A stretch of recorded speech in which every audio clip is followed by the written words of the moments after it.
నమస్తే.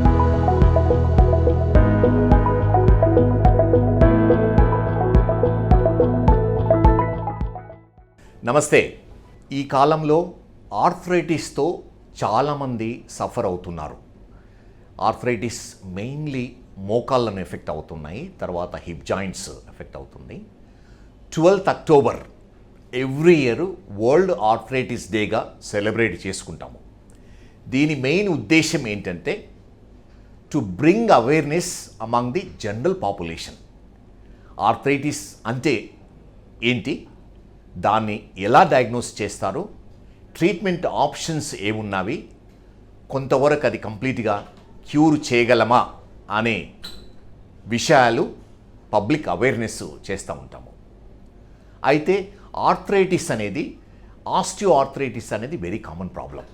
ఇది generally after 50 years తర్వాత ఎఫెక్ట్ అవుతూ ఉంటుంది. మన ఇండియాలో మీకందరికి సర్ప్రైజ్ అవుతుంటుంది, 7 crore పాపులేషన్, అంటే as big as Telangana, Andhra combined state అంత పాపులేషన్ ఉందో అంతమంది సఫర్ అవుతున్నారు. అండ్ చాలామందికి ఆపరేషన్ అవసరం ఉంటుంది. జనరల్లీ ఆర్థరైటిస్, ఆస్టియో ఆర్థరైటిస్ అనేది 4 stagesలో ఉంటుంది. Stage 1 to stage 4.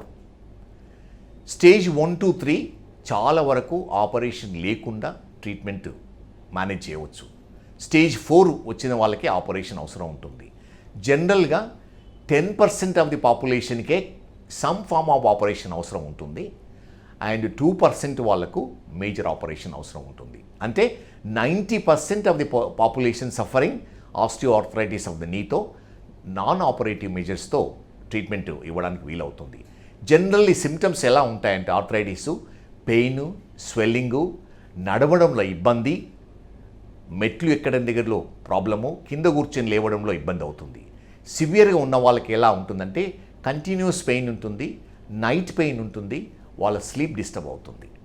సో ఆ స్టేజ్లో ఆపరేషన్ అవసరం ఉంటుంది.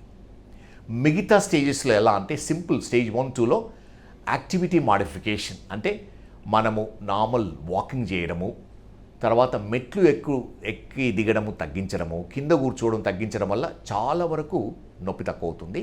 అదేవిధంగా నీ కండరాలను స్ట్రాంగ్గా చేస్తే నొప్పి తక్కువ అవుతుంది. ఎందుకంటే మనం నార్మల్గా నడిచేటప్పుడు 50% ఆఫ్ ది వెయిట్ మోకాళ్ళ పైన పడాలి, 50% ఆఫ్ ది వెయిట్ మసిల్స్ తీసుకోవాలి. ఎప్పుడైతే మసిల్స్ వీక్ అవుతావో అప్పుడు మెజారిటీ ఆఫ్ వెయిట్ ఏమవుతుందంటే మోకాళ్ళ పైన పడుతుంది. ఇంకో విషయం ఏంటంటే నార్మల్ వాకింగ్లో up to 8 times of body weight మోకాళ్ళ మీద పడుతుంది. కింద కూర్చొని లేచినప్పుడు up to 18 times of body weight పడుతుంది మోకాళ్ళ మీద. మెట్లు ఎక్కి దిగినప్పుడు 12 times ఆఫ్ బాడీ వెయిట్ పడుతుంది. సో ఎవరైతే ఓవర్ వెయిట్ ఉన్నారో వాళ్ళలో 1 kg తగ్గించినా కూడా మోకాళ్ళ పైన వెయిట్ చాలా తగ్గి నొప్పి కూడా తగ్గడానికి ఛాన్స్ ఉంది. అందుకనే ఎవరైతే ఓవర్ వెయిట్ ఉన్నారో వాళ్ళు వెయిట్ తగ్గించడానికి ప్రయత్నించాలి. నెక్స్ట్ సింపుల్ అనాల్జెసిక్స్, పారాసిటమాల్ కానీ ఆర్ ఎనీ అనాల్జెసిక్స్ తీసుకోవడం వల్ల, అంటే ఆన్ అండ్ ఆఫ్ కంటిన్యూస్గా తీసుకోకూడదు, ఆన్ అండ్ ఆఫ్ తీసుకోవడం వల్ల చాలా వరకు నొప్పి తక్కువ అవుతుంది, వాకింగ్ ఇంప్రూవ్ అవుతుంది. సో అదేవిధంగా వాకింగ్ ఇంప్రూవ్ చేయడం వల్ల ఏమవుతుందంటే కండరాలు స్ట్రాంగ్ అయ్యి చాలా వరకు నొప్పి తక్కువ కావడానికి వీలవుతుంది. స్టేజ్ 2 to 3 ఉన్నలో అప్పుడప్పుడు గుజ్జు ఇంజెక్షన్ ఇస్తుంటాము. ఇది ఈ స్టేజ్లో ఇచ్చిన వాళ్ళకు ప్రాబబ్లీ 6 months నుంచి 6 years వరకు పనిచేయడానికి వీలవుతుంది వాళ్ళ స్టేజ్ని బట్టి. స్టేజ్ 3లో ఉన్న వాళ్ళకు సమ్టైమ్స్ మోకాళ్ళలో నీరు రావడము, లూజ్ పీసెస్ ఉండడము, దానివల్ల స్వెల్లింగ్ వస్తుంది. వీరికి ఆర్థ్రోస్కోపిక్ సర్జరీ, అంటే కీహోల్ సర్జరీ చేసి నీ జాయింట్ క్లీన్ చేస్తాము. క్లీన్ చేసి నీ జాయింట్ ఫ్లూయిడ్ ఇంజెక్షన్ ఇస్తాము. దానివల్ల ఏమవుతుందంటే చాలా వరకు సిమ్టమ్స్ రిలీవ్ అవుతుంటాయి. ఈరోజు రేపులో స్టెమ్ సెల్స్ గురించి చాలా డిస్కషన్ అవుతూ ఉంది. స్టెమ్ సెల్స్ ఎవరికి అవసరం ఉంటుందంటే ఎవరికైతే ఆర్థరైటిస్ ఇంకా సెట్ కాలేదో, ఇంజురీస్ వల్ల నీ కార్టిలేజ్ డ్యామేజ్ అయ్యి రిమైనింగ్ జాయింట్ నార్మల్గా ఉన్న వాళ్ళకే ఈ స్టెమ్ సెల్ థెరపీ యూస్ఫుల్ అవుతుంది. కానీ ఇనీషియల్ స్టేజెస్ ఆఫ్ ఆర్థరైటిస్లో పిఆర్పి ట్రీట్మెంట్ అంటాము, అంటే ప్లాస్మా రిచ్ ప్లేట్లెట్స్ ఇంజెక్షన్ ఇస్తాము. అది స్టేజ్ 2, 3లో కొంతవరకు బెనిఫిషియల్గా ఉంటుంది. ఫైనల్గా స్టేజ్ 4 అంటే కంప్లీట్గా జాయింట్ అరిగిపోయి మన డే టు డే యాక్టివిటీస్ చేయకపోవడం వల్ల చేయడం ఇబ్బంది కావడము, నిద్ర డిస్టర్బ్ కావడము, మెట్లు ఎక్కడం దిగడంలో వాకింగ్లో డిస్టర్బ్ కావడం ఉన్నప్పుడు ఇంకా ఆ స్టేజ్లో ఎక్స్రేస్లో కంప్లీట్ డ్యామేజ్ ఉంటే నీ రిప్లేస్మెంట్ అవసరం ఉంటుంది. ఈ రోజు రేపుల్లో నీ రిప్లేస్మెంట్ అనేది వెరీ కామన్ ఆపరేషన్ అయిపోయింది. ఎందుకంటే నీ రిప్లేస్మెంట్ ఫాస్ట్ ట్రాక్ సర్జరీలో చేస్తే అదే రోజు మనము నడిపించి డిశ్చార్జ్ చేయడానికి వితిన్ 24 అవర్స్ డిశ్చార్జ్ చేయడానికి వీలవుతుంది. రీజనల్ అనస్థీషియా అంటే థై వరకే మనము అనస్థీషియా ఇచ్చి రిమైనింగ్ పార్ట్ అనస్థీషియా ఇవ్వకుండా ఆపరేషన్ చేయడం వల్ల ఏమవుతుందంటే ఫాస్ట్గా రికవర్ అవుతారు అనస్థీషియా నుంచి, తొందరగా నడిపించగలుగుతాము, స్టే కూడా తక్కువ అవుతుంది. ఒక విధంగా నీ రిప్లేస్మెంట్ అనేది రెవల్యూషనైజ్ చేసింది ఆర్థోపెడిక్ ట్రీట్మెంట్. కానీ ఈ ఆపరేషను ఎవరికి అవసరం ఉందో వాళ్ళకే చేస్తే సక్సెస్ఫుల్ అవుతుంది. అంటే ఓన్లీ 5 to 10% వాళ్ళకే ఈ ఆపరేషన్ అవసరం ఉంటుంది. అండ్ ఈ operation very successful operation. So ఎవరైతే సివియర్ ఆర్థరైటిస్తో సఫర్ అవుతున్నారో మీరు ఎక్కువ వెయిట్ చేయకుండా డాక్టర్ని కన్సల్ట్ చేసి ఈ ఆపరేషన్కు ప్రిపేర్ కావడం చాలా మంచిది. ఇంకో ఆర్థరైటిస్ కామన్లీ ఎఫెక్ట్ అయ్యేది హిప్ జాయింట్ ఎఫెక్ట్ అవుతుంది. జనరల్లీ హిప్ జాయింట్ ఎఫెక్ట్ అయ్యేది ఆర్థరైటిస్ ఎలా అంటే ఈ రోజు రేపుల్లో ఏవాస్కులర్ నెక్రోసిస్ అంటే రక్త ప్రసరణ బాల్ ఆఫ్ ది హిప్ జాయింట్కి ఆగిపోతుంది. ఇంతకుముందు కామన్ రీజన్ ఎలా ఉంటుందంటే ఆల్కహాల్ కానీ స్టీరాయిడ్స్ కానీ వల్ల రక్త ప్రసరణ ఆగిపోయేది. కానీ ఈ రోజు రేపుల్లో COVID is very common cause of avascular necrosis. COVID virus itself కానీ కోవిడ్ వచ్చిన తర్వాత స్టీరాయిడ్స్ ఇవ్వడం వల్ల కానీ రక్త ప్రసరణ హిప్ జాయింట్లో ఆగిపోయి avascular necrosis then arthritis start అవుతుంది. సో ఒకటి ఇనీషియల్గా ఈ condition avascular necrosis initial diagnose చేయగలిగితే దీనికి సెల్ థెరపీ వెరీ అడ్వాన్స్ స్టేజ్లో ఉంది.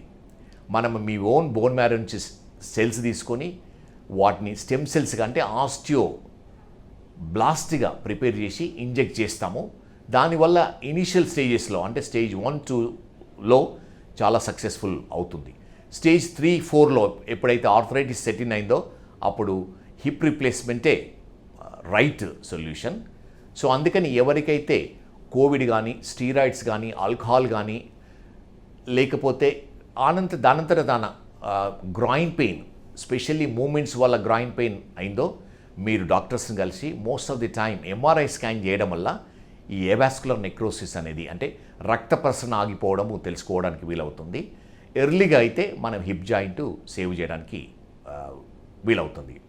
అదేవిధంగా ఇంకో కామన్ ఆర్థరైటిస్ ఎలా అంటే rheumatoid arthritis. Rheumatoid arthritis young ఫీమేల్స్ను ఇన్ 20s, 30s, 40sలో ఎఫెక్ట్ అవుతుంది. ఇది కూడా ఇనీషియల్గా స్టేజెస్లో డయాగ్నోస్ కావడం వల్ల ఏమవుతుందంటే ఈ రోజు రేపుల్లో రెవల్యూషనరీ మెడికల్ ట్రీట్మెంట్ అవైలబుల్ ఉంది. కానీ ఇది జాయింట్స్ డ్యామేజ్ కాకముందు మెడికల్ ట్రీట్మెంట్ అంటే డిసీజ్ మాడిఫైయింగ్ డ్రగ్స్ కానీ లేటెస్ట్ డ్రగ్స్ చేయడం వల్ల ఏమవుతుందంటే ఆపరేషన్ అవాయిడ్ చేయడానికి పాసిబిలిటీ ఉంది. ఎవరైతే ఈ ఇనీషియల్ స్టేజ్ మిస్ అయినామో ఇంకా లేటర్ ఆన్ ఒకసారి ఆర్థరైటిస్ సివియర్గా ఉన్నప్పుడు ఆపరేషన్ అవసరం ఉంటుంది. ఆపరేషన్ ఈరోజు రేపుల్లో ఎలా అంటే age irrespective of the age ఎవరికైతే సివియర్ సిమ్టమ్స్ ఉండి జాయింట్ డ్యామేజ్ అయిందో వారికి చేస్తూ ఉంటాం. ఎందుకంటే ఇంతకుముందు ఏంటంటే యంగ్ వాళ్లకు ఆపరేషను పోస్ట్పోన్ చేసేవాళ్ళం. ఎందుకంటే యంగ్ పేషెంట్స్లో చేయడం వల్ల 10-15 years, 20 years తర్వాత మళ్ళీ సెకండ్ ఆపరేషన్ అవసరం ఉండేది. కానీ ఇప్పుడు ఆ సెకండ్ ఆపరేషన్ ఇంతకుముందు అంత సక్సెస్ఫుల్ ఉండేది కాదు. ఇప్పుడు because of the advances in medical treatment second operation కూడా చాలా సక్సెస్ఫుల్ అవుతుంటుంది. సో అందుకని ఎవరైతే severe arthritis irrespective the cause must consult orthopaedic surgeon or a rheumatologist or a physician. According to the stage of the disease మీరు treatment తీసుకోవడం వల్ల ఏమవుతుందంటే ఈ మీ డిసెబిలిటీ, మీ లైఫ్ స్టైలు, మీ లైఫ్ చేంజ్ అవుతుంది దీనివల్ల. ఈరోజు రేపుల్లో చాలా advance treatments available. So the important thing is you must consult doctor at initial stages.